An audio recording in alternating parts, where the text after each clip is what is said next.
Back to the news at 6. As we creep closer to Halloween, some people believe that the barrier between this life and the next one becomes thin.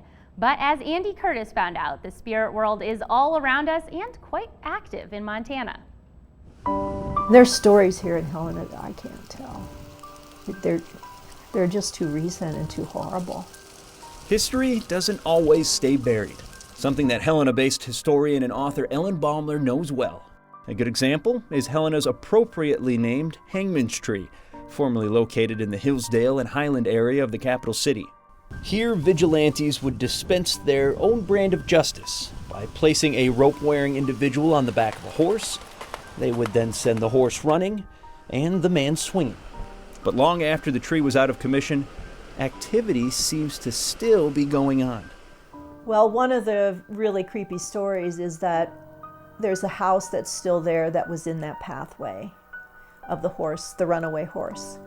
And people who lived there at one time experienced what they thought was the hooves of the devil. They experienced this thundering horse running through their house. And to me, that's residual energy of that, you know.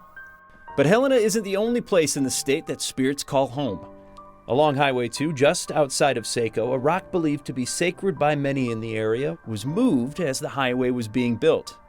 But, as legend has it, the Sleeping Buffalo Rock didn't like its new home.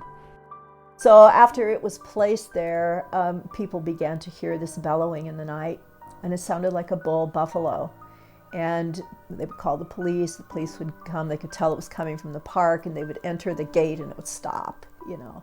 And as time went on, this kept happening. People were very disturbed about it, and it seemed like the rock was changing positions, like it was moving around the fence, trying to find a way to get out. True or not, ghost stories are as old as recorded human history. And whether you find them scary or fun, they serve as an important tool to help us stay connected to our past. As a historian, I've used these stories to really engage younger kids, and it really works. It gets them interested in Montana history, and to me, it is the perfect vehicle to take places that nobody would ever normally write about and really turn them into something that's very interesting and compelling.